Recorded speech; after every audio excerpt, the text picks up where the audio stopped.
Welcome back to CDC's Podcast with your host, Minister Akriba Lightborn. And in studio today with me, I have two very special people. I have with me Elder Terez Newry and Sister Shanika Newry. And it's so happy to have both of them in studio with me today. Yes, these are the people that drive our youth in this church. And it's so good to speak to them because they were brought up in this church. So let's take it in. Girls, how do you feel today? Awesome. Good, Awesome. good. I'm Good. Yeah. Now, let's talk about humble beginnings, all right? You both grew up in ministry here. At what age can you recall growing up in ministry? At what age? At 0. At 0. Okay, that's a good starting point. Now, let's just get right into it. While you were in ministry, of course, your parents were active in ministry the same time, I gather. And we want to talk to the youths today because we have a lot of young people, you know, they come to church and they believe that it's just happening now. But tell us the roles and the things that you had to do while growing up in church. Okay, well, we had to do a lot with our parents. Yes. Being in church, our father, he was a lot of things in church. Bus driver. My God. Anything that, you know, you could have named, he was. So a lot of times we would see ourselves late in the midnight hour, he dropping people off from, you know, whatever event we had. And we always had to be there. Like, we had services 3 times on a Sunday, Monday, Wednesday, whatever. Right. We had to be there because that's what preachers' kids do. Yep. You know. Yep. Today, you know, children have choices. We didn't. We had to come to choir practices and be in the choir, and you know, it was forced. It was really forced. That was not my, you know, that's not something that I love doing. Now, when the dance came on stream, I was like, wow, that's me. That's dance, you know. But with our parents, you have to be a part of everything in the church. Yes. Right? You have to be a part of the choir. If they could have put you on the usher board, they was putting you on the usher board. You know, that's basically how we grew up in church. Yes. Yes. Shanika, anything for you?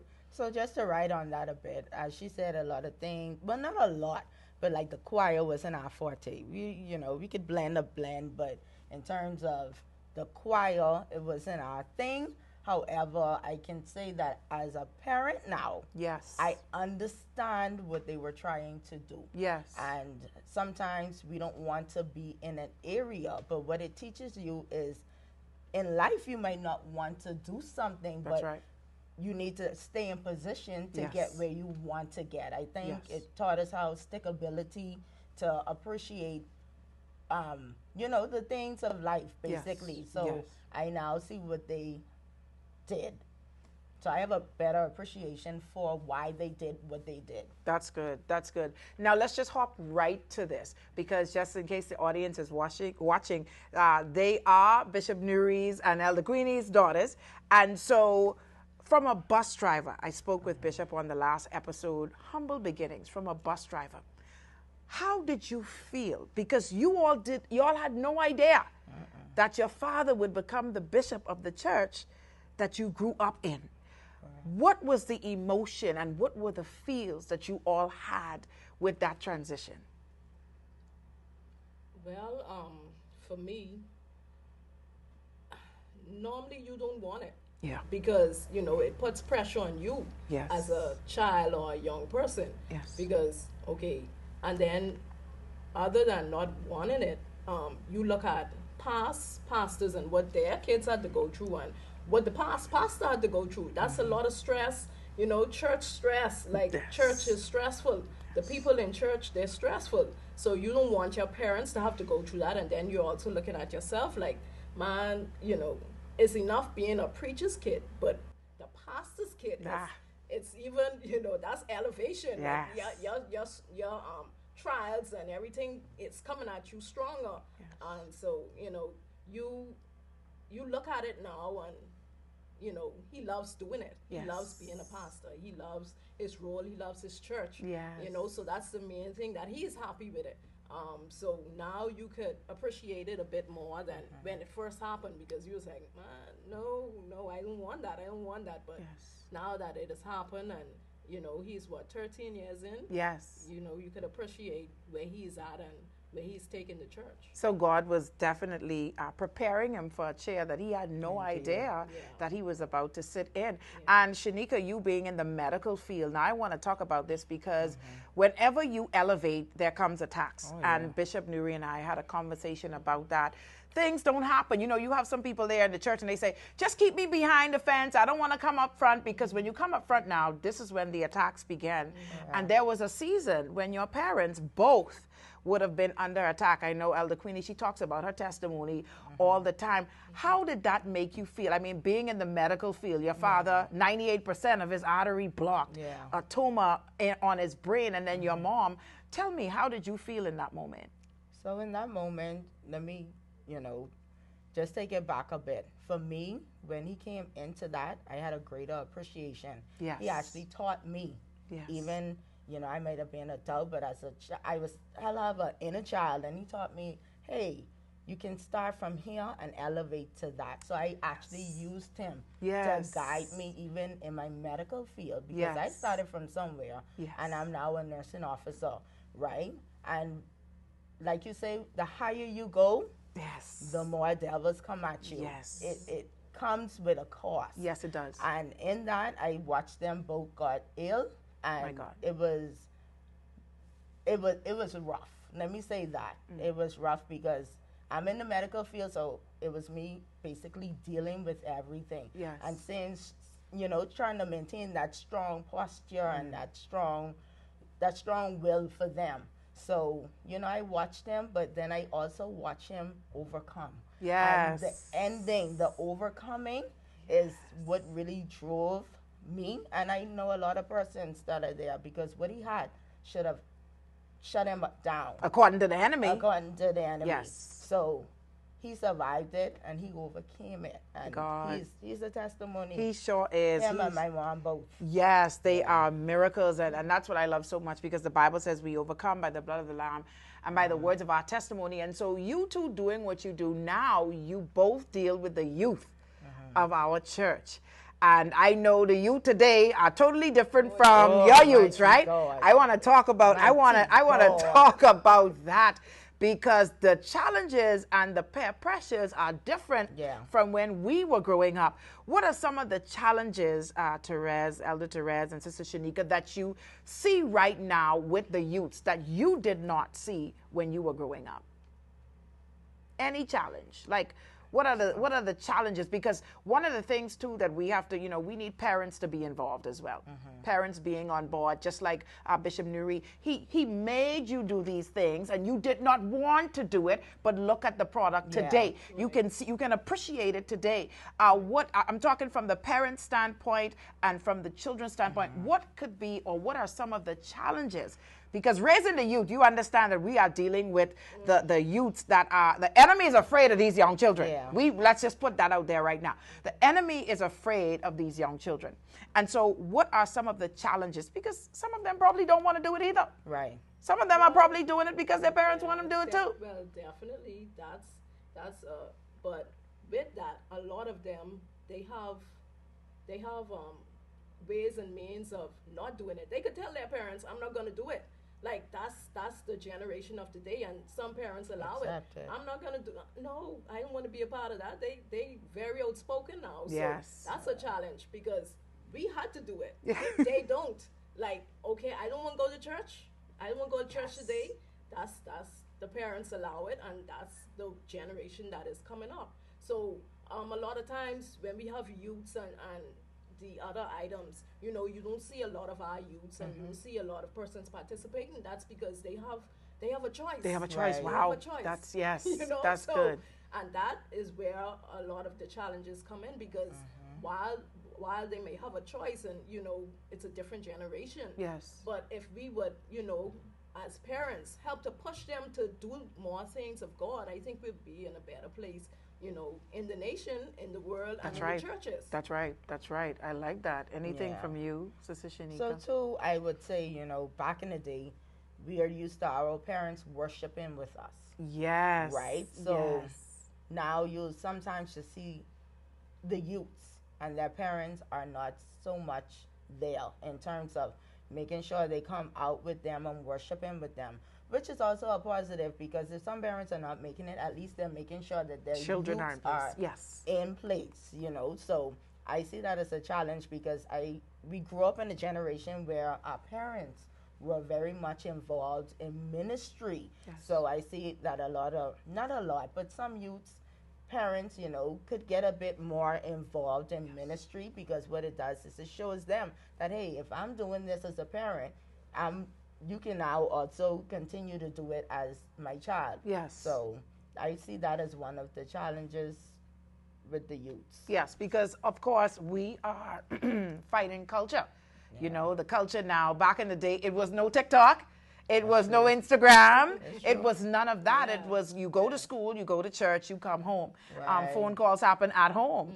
And today kids have cell phones. So we are definitely battling something different. And like you said, the good thing is, though, some parents, even though they don't come, they make sure that the children are in place. And I think that that's very important, even as we get prepared for our youth month. But let me ask you another question. Calvary Deliverance has a dance ministry that is so, I remember, I grew up here too, and I danced as well. But that dance back then had nothing to do, I'm talking about the anointed angels and the glory carriers. Even you two still put it on. I know y'all say y'all the grown folks now, y'all don't do much of that. But there is a different technique. Calvary Deliverance has a different style. I want you to talk about that, because I always say, Sister Shanika has this militant way of training or getting the young ladies prepared. But you don't understand it until they get on the stage, if that makes sense. Right. And I remember when Skylar first joined it and she started crying, and I said, well, don't worry about it. But when she wanted to come back again, I said, well, you know how Sister Shanika go. Now you're going to have to let that go over your head and understand that you have to put your best out for God. It's nothing against you. Right. It is all for God. She wants it. But what people don't realize is you are teaching them to fight battles that are unseen. Does that make sense? Yes. And you have to prepare them for the unseen war. Talk about that, because I know sometimes, parents, both of you can talk about it. Parents may feel, and we want to talk about this because it's not just playtime. It's actually ministry. Yes. It's actually warfare. So talk a little bit about that. Right. So I totally agree to that extent that a lot of persons don't understand process. Process doesn't feel good. And I take it back to even my workplace. So I'm teaching these girls that this is their weapon. When the youths out there are using guns, this is your weapon. Yes. So this is more than just movement. This is worship. Yes. This is their personal worship to God. And not just that, I'm teaching them that, hey, when things get tough, you stick it out. Come on. Sacrifice, obedience. They will go to the workplaces. They will go to schools with the same spirit of excellence. Yes. And in also saying that, it, like I said, it doesn't feel good all the time. However, I promise you, I have had generations. I've had the Browns under me, 3 set of sisters. Wow. I've had the Watkins under me, wow. 3 set of sisters. Wow. I've had generations that have come through me. Now successful, married with children. I've been in it a long time. And even so, I would tell persons to trust the process. Yes. Trust the process. And at the end, it's always the victory at the end. Yes. So that's my take-home message for even parents that are interested in getting their girls involved. I am here for it. That's right. I don't require any payment. I do it because it comes from a place that I know healed me when I was going through. Yes. So because I know what it did for me, I know what it can do for your children. So I'm strict on it, and I'm a bit rough at times. Could soften it a bit at times, I get it, but it's a growing process for the girls and myself as well, because I realized the generations are different. What I dealt with back then, like Akriba said, TikTok wasn't around, Instagram wasn't around. suicide wasn't as high, so right. now we're here. Yes. So now this generation, the method may have to change, but principles don't change. It's still the same obedience, the sacrifice that got those ones through, that will get these ones through as well. That is so good. Elder Terez, I want to ask you a question. You know, sometimes children do not want to speak to their parents about things. You know, sometimes they feel that my parent is putting church before. They just don't understand. Right. Do you all deal with that? Has that ever come up? And what advice would you give to that? Well, like we normally say in youth meeting, I know like this generation, I mean, us too, we sometimes never wanted to talk to our parents. That's right. So we encourage them because, you know, parents sometimes don't get you. Yeah. But your youth leader can. Yes. And so we encourage them to come to us, and we want to be real with them, because I believe sometimes we are too holy, if you could say that. Like, we too holy. You like, keep it 100. You ain't never been through nothing. So That's you know, right. that's how you act to these young people. That's right. And the young people, like, no, I don't want that. See, I got to bring you in first. I got to draw you in. Yes. If I come to you straight with Jesus, I already lose you. Yes. But I got to draw you in. If I draw you in with, listen, I been through that. I know how you feeling. That's it. You know, and I could, at the end, you know, you bring Jesus full circle. Yes. But at least draw them in first. Be Yes. real with them. Yes. They want to hear a real person. Absolutely. And I think that's where we lose a lot of our young people, because we're not real. Yes. We're not hearing them. We've been through the same thing. Absolutely. So we can speak to that. Yes. So, you know, let's be real with them and speak to them and draw them in. And then at the end, we still have Jesus at the end. I love it right there. That's a good point, because they want to be able to relate. I think that's what it is. The youths, we lose the young people because they feel that they cannot relate. Yes. But when they know that, okay, Minister Creeper, what that up for true? Like, yes, that's for real, you know, but look what Jesus did. And so that's a good point right there. But my last question to you ladies, so before we wrap up, how do you balance now? Just a big question. Personal time, ministry. I'm talking about that woosah, because truth be told, I mean, you can't just church all 24/7 and ministry. Like some evenings, Elder Terez don't leave until late. You leave your job to come here, and I mean, dripping sweat to work out and go back to work, and you have your son and this and that. How do you balance with still staying in the middle ground and not feeling discouraged? Right. How do you do it? Well, I know that's a big question.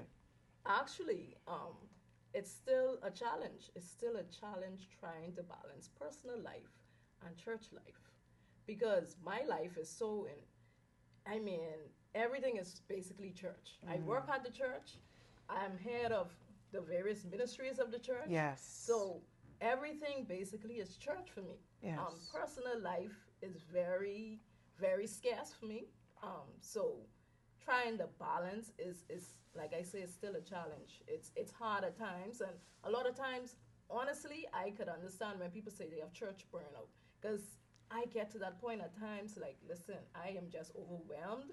Like, even right now, trying to plan youth month. Yes, and, yes, you know, you yes. just feel overwhelmed with everything that's happening, and then outside of what your ministries are, you have the other ministries and the persons that depend on you Yes. and call you. And Yes. so it's hard. It's really hard at times, but you have to learn to take your breaks. Yeah. At those moments when you're overwhelmed and tired, Yes. take your break. Take your break. Don't listen. If you don't take your break, Yes. your break will take you. Yeah, you right. You right, but that. So learn to take your breaks, and that's what I'm learning to do. Take my breaks when it's too much, and I need just to, just rest. Yes. Just rest a bit. Yes, that's good. Yeah. And Sister Shanika, you with a son that is Elder Terez's son, but still your son and the auntie. Auntie, yeah, you're the auntie, auntie. right? How do you balance? Yeah. So as she stated, it is a challenge. I will tell you, it is a challenge. However, I think the church, the ministry is she holds Calvary on her back. Yes. So as we help with certain ministries, almost like she's overall. So I can imagine. I've seen her work 7 days a week on Saturday and Sunday when she off. Bishop bring in, I have this idea. Right. I'm like, can it wait till Monday to Friday? Right. Right. But, you have to, she's obedient. Yes. And, so I see the burnout. And because I don't have all of that on me, and I'm still burnt out. And mainly because, I'm working 3 jobs. So school, yes. went back into the master's program. Yes. So, but what I do make time for is God. So I refuse to take a shift on a Sunday morning. My God. If a shift comes up, it's always after church. So balancing that, I ensure I miss a check. Every week I miss a pay cut. I get a pay cut because I refuse to work so that I can teach dance. That's right. Because that's important to me. Yes. And, so balancing is difficult, but I'm doing it. I have an agenda that I lay out. The phone technology is good. Yes. It rings off, so down to whatever I have to do for my son, I let it ring off just so I don't forget. So balancing, I'm okay with it. It still doesn't stop the fact that sometimes you feel a bit weary. Yeah. It could get like that. I promise this is my last question. I promise. Elder Terez, we have Youth Month coming up in the month of October. We are speaking now and we are in October. What are you looking forward to most in Youth Month? You are actually one of our speakers. You are the Limitless Sunday. You got a word for the church and a word for the young people. Tell us, how is that going? Well, Youth Month, I am looking forward to an exciting month. Yes. One that we haven't seen before, where we're doing new things and we have new aspects to Youth Month. We want to be different this Youth Month. Yes. We look forward to the high energy praise and worship, dance, mime, drama. We want everything in this Youth Month. We want this to be one of the best Youth Month that we've ever had. Come and the on. speakers, listen, I know the speakers. We have well-able speakers that is gonna bring the house down. That's what we're doing. I have no worry in regards to speakers. I look forward to what this month is gonna bring and the souls that are gonna be saved. That's it. I'm looking forward to a great Youth Month. For our youths to be fully involved in this Youth Month. Yes, and not just for the youths, but even for the seniors too. Everybody, the young at heart, because we say our youths go up to age 50 something. We ain't playing. It's limitless. We ain't playing with that. And then right after that, we have Dance Fest. I mean, the long-awaited. Come on, media, Dance Fest. We have the long-awaited Dance Fest. I have to put this in here. Dance Fest is coming up, where we have our glory carriers, anointed angels. They're going to be gracing the stage, our My Ministry, and so many other. And maybe even these girls right here. Yeah, but so we're looking forward for that in the month of November. November 14th at 7 p.m. Be in the house. You miss it? You really diss it. Well, once again, thank you for joining us in CDC Studio. It is my prayer that you were blessed today by Elder Terez and Sister Shanika Newry. Until another episode, may the peace of God be with you always. God bless you.